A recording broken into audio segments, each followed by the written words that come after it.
हसन, इस बुलेटिन की शुरुआत अहम खबर से करेंगे। दरअसल आज से आपसे जुड़े हुए कई नियम बदल जाएंगे। कैश निकालने और जमा करने का नियम बदलने वाला है। आपको यह भी जानकारी देते चले कि 10 लाख से ज्यादा का कैश ट्रांजैक्शन पर अब नजर रहने वाली है। बड़ी और महत्वपूर्ण खबर आपको बता रहे हैं। आज 1 अप्रैल है और 1 अप्रैल से कई नियम आपसे जुड़े हुए वो बदलने वाले हैं। 10 लाख से अधिक कैश ट्रांजैक्शन पर नजर रहेगी। आपके ट्रांजैक्शन पर इनकम टैक्स की नजर होगी।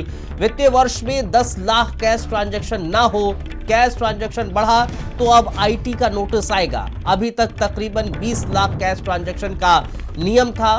रेलवे टिकट कैंसिलेशन के नियम भी बदलेंगे। आज से 8 से 24 घंटे पहले टिकट रद्द हुआ तो 50% आपको रिफंड मिलेगा। ट्रेन निकलने से पहले टिकट रद्द हुआ तो नहीं आपको रिफंड मिलेगा। 30 मिनट पहले तक बोर्डिंग पॉइंट बदल सकेंगे।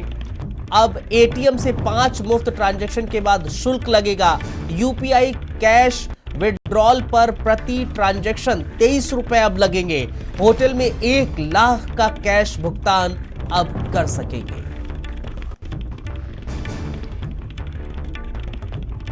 तो आज से कई नियम बदलने वाले हैं। आज की तारीख 1 अप्रैल है और 1 अप्रैल से आपसे जुड़े हुए तमाम नियम उसमें बदलाव आने वाला है। तो जरूर आप इस बात की जानकारी ले लें कि आखिर क्या बदलाव आ रहा है। होटल में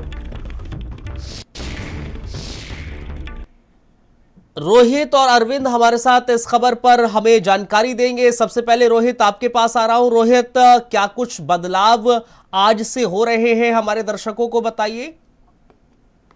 जी बिल्कुल अब्दुल, आपको बता दें जिस तरह से देखा जाए आज 1 अप्रैल है और नया वित्तीय वर्ष की शुरुआत हो चुकी है। उसके तहत कई तरह से जो है बदलाव किए गए। चाहे ट्रांजैक्शन की बात कर ली जाए, 10 लाख के जो है ट्रांजैक्शन का अगर ऊपर किया जाता है तो आईटी की नजर रहेगी, क्योंकि यही ट्रांजैक्शन पहले 20 लाख रुपए तक हुआ करता। वही यूपीआई में भी अगर 5 बार के बाद अगर आपने ट्रांजेक्शन किया तो उस पर 23 रुपए जो है देना पड़ेगा। उसके साथ साथ जो खाद्य सामग्रियां है उस पर भी कई तरह के बदलाव देखने को मिले, उनके रेटों पर भी बदलाव देखने को मिले हैं। बताया जा रहा है कि वो चाहे जो 5 रुपए का बिस्किट था वो 6 रुपए का हो जाएगा और जो 30 रुपए की ब्रेड थी वो 35 रुपए की हो जाएगी। साथ साथ जो स्लीपर है उसके भी दाम बढ़ रहे हैं और कई चीजें ट्रेन यात्रा में जो है ट्रेन टिकट को लेकर भी कई तरह के बदलाव किए गए। ट्रेन निकलने के पहले का टिकट रद्द किया जाता है तो उसको रिफंड नहीं किया जाएगा। तो यहाँ पर हमारे साथ देखिए रायबरेली के कुछ लोग मौजूद हैं, इनसे भी बात करेंगे, जानेंगे आखिर जो बदलाव हो रहे हैं उससे क्या असर पड़ेगा। भाई साहब, देखा जिस तरह से बदलाव हो रहा है इसको किस तरह से देख रहे हैं आप? ये सब भैया मिडिल ईस्ट में जो युद्ध चल रहा है उसका सब असर है। जो रोजमर्रा की चीजों पर, हम लोगों के किचन पर इसका प्रभाव पड़ने वाला है और आगे इसका क्या प्रभाव पड़ेगा, ये और भी बढ़ेगा कि घटेगा। युद्ध जब तक नहीं रुकेगा तब तक इसका कोई सोल्यूशन नहीं निकल सकता है।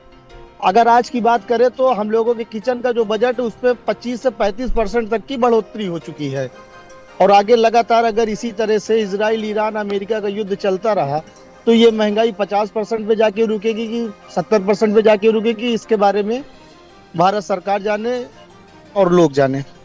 जिस तरह से देखा जाए आज 1 अप्रैल है, नया वित्तीय वर्ष शुरू हो रहा है, जिस तरह से बदलाव हो रहा है उसको किस तरह से देख रहे हैं आप लोग?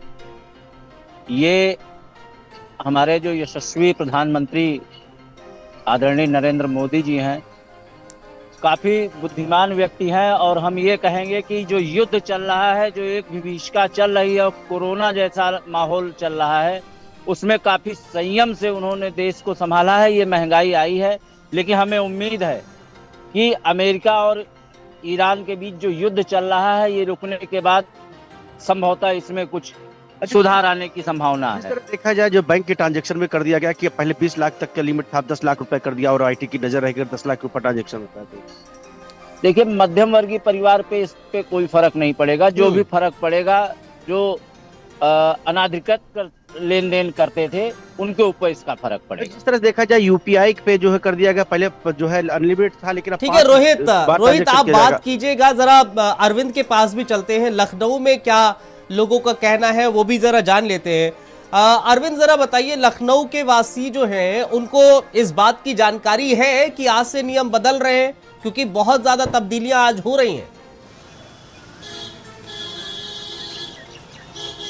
देखिए, कहीं ना कहीं जो युद्ध का असर है वो सीधा अब आम आदमी के जेब पर पड़ने वाला है, क्योंकि देखिए आज से यानी 1 अप्रैल से जो कंपनियां हैं वो अपने तमाम चीज़ों के दामों में वृद्धि करेगी। जैसे बात करें जिसमें रोज़मर्रा के सामान है, ब्रेड हो गया, बिस्किट हो गया, साबुन हो गया, निरमा हो गया, या अन्य जो सामान है, जूता चप्पल हो गया, इन सभी चीज़ों पर 25 से 30% की वृद्धि की जाएगी। तो कंपनियां आज से जो है इनके दामों को बढ़ाएंगी, यानी कि आज से नए दाम डिक्लेयर करेंगी। हम तमाम यहाँ पर लोग हैं, उनसे भी बात करेंगे, उनसे जानेंगे कि जो युद्ध का असर है, युद्ध का असर कहीं न कहीं देखिए देखने को मिल रहा है, क्योंकि जो चेन सप्लाई बाधित है उसकी वजह से रॉ मटेरियल की कमी है, उसकी वजह से कहीं न कहीं महंगाई बढ़ रही है। जो रोज़मर्रा के सामान है, ब्रेड हो गया, दूध हो गया, बिस्किट हो गया और अन्य चीज़ें हैं, सोडा हो गया, साबुन हो गया, उसको किस तरह से आप देखते हैं जो महंगा होगा, कितना आपकी जेब पर असर पड़ेगा?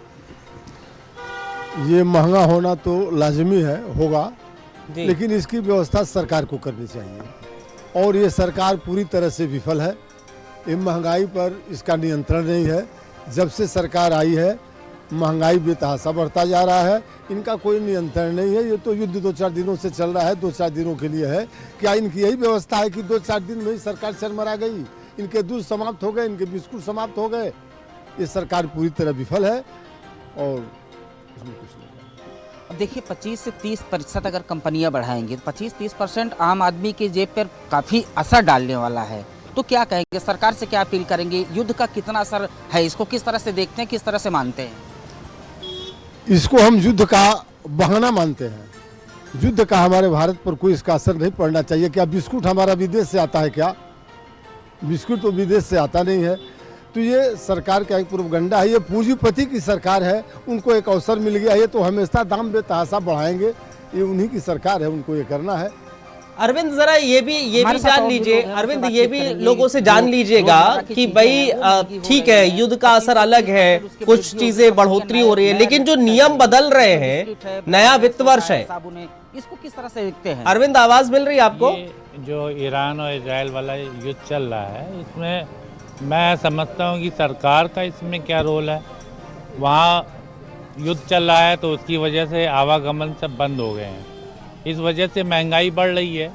वहाँ नॉर्मल हो जाए तो यहाँ भी नॉर्मल हो जाए। एलपीजी अगर हमारी आने लगेगी जैसे पहले भी आती थी तो हम लोग को फिर वही रेट मिल जाएगी। तो इसलिए बाकी जो कंपनियां हैं जिनको ब्लैकमेलिंग का वो मिल गया, मतलब पहले जैसे 4.5 में पार्ले हो गया था, फिर 5 में कर दिया गया। तो महंगाई ज़बरदस्ती की बताते हैं, ऐसी महंगाई नहीं है, लेकिन आम आदमी पे बड़ा फर्क पड़ता है कि इनकम वही है, खर्चे 4 गुना बढ़ गए हैं।